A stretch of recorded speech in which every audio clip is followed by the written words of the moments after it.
When I'm gone, what will they say at the end of my days? Will they speak of me with honor? A king as I lay. Remember my demo tape and how it bump when it play. Eternal, I rock forever in a day.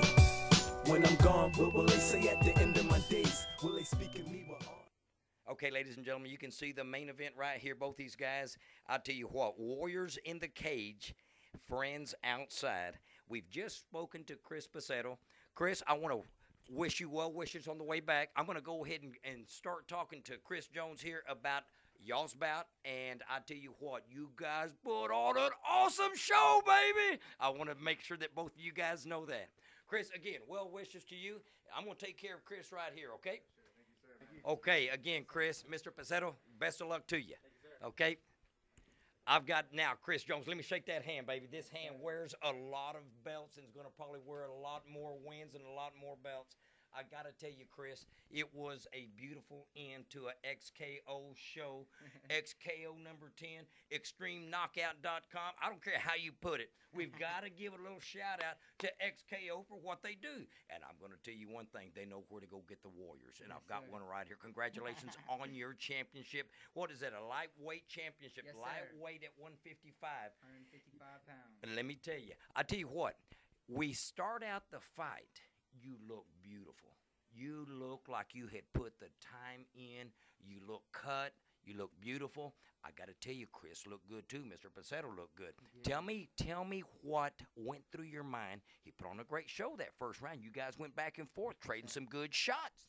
The thing that stood out more than anything was his composure. I look over and I see an intelligent, self-disciplined warrior, and I knew I was in for a challenging night, but that's the way it works at the top of the division. You know, they just don't hand you easy fights. You know, Roy, Chris, whoever's next, they're gonna be difficult tasks regardless. You know, so I mean, glory to Chris. He's an honorable warrior, and I really appreciate the fight that he gave to me. And well, I want to tell you, Mr. Jones, you climb in the cage at 5-1. You exit 6-1, retaining your title.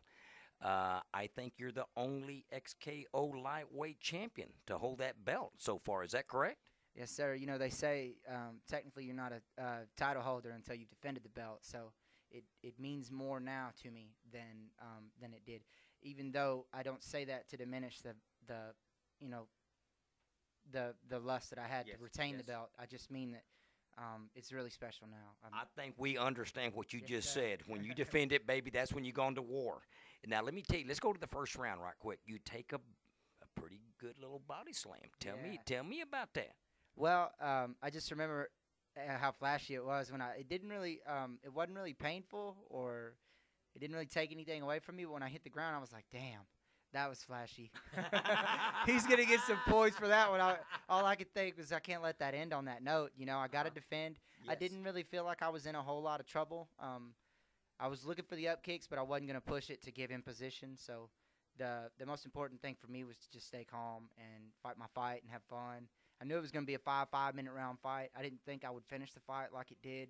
And to be truthful with you, I thought it was going to go to a decision. I was hoping for a knockout, but you know, you can wish in one hand, and obviously. Yeah, that's right. That's right. Well, you know what? I love the gentleman that you are, the words of humbleness right here, because everybody thought it was going to go to a decision.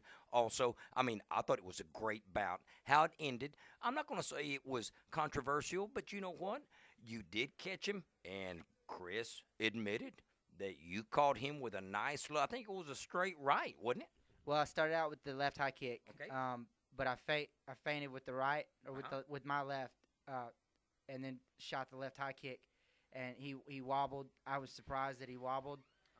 I took the fight to the edge of the cage, and I saw him cover up and look down. I saw he was kind of, you know, I didn't know that they would stop the fight, but I know the next step for me would have been knees. I was just feeling really overwhelming. I felt like I was pressing it and I was having fun with it, but the next step would have been either knees or to the ground. But I don't know. It's not my job to say. I got you. You know, but I'm gonna wear the belt and the victory with pride and with honor. Oh no! I tell you what, don't you even think of a second thought of that. Let's go back to the second round. You guys put on an awesome display. I thought of great striking boxing. You guys actually went in there, I think, for one reason, and that was to really find out who was going to be the striker. And both of you guys took a little nick in the first round over your right eye. Do you remember how you got that? I don't. I just remember he was winging really big, powerful hooks at me, and I just remember thinking, you know, if I get caught with one of those, it's gonna be a short night. So I kept my chin tucked, and I tried to use my straight jab and set up my two down the pipe. Sure. I wasn't setting my kicks up like I'd like to, so I'd like to apologize to my kickboxing coach for not doing exactly like he asked me to. I'm probably gonna have to run some extra laps on Monday, unless he gives me Monday off. But I thought the fight went well. I didn't feel like my best, but I didn't feel bad, and I'm proud of the way the rounds went. Oh, no. As a fight fan, I'll tell you what, it was beautiful. Now, at the end, as you said, you didn't know that they would probably stop it. Let me ask you, with that small little question, and again, you're going to wear the belt with pride, let me ask you this. Is you think that Chris Pecero is worthy of a rematch on the note that it ended? Most assuredly. And to be quite honest with you, it was an honor to fight him. 3-1 only tells a little bit of a story of Pecero and American Revolution. Those guys, you know, they got Maurice Smith in their background. They got K1 savages that train with them, man. And I've got nothing but love and respect for K1. That's my favorite sport aside from MMA.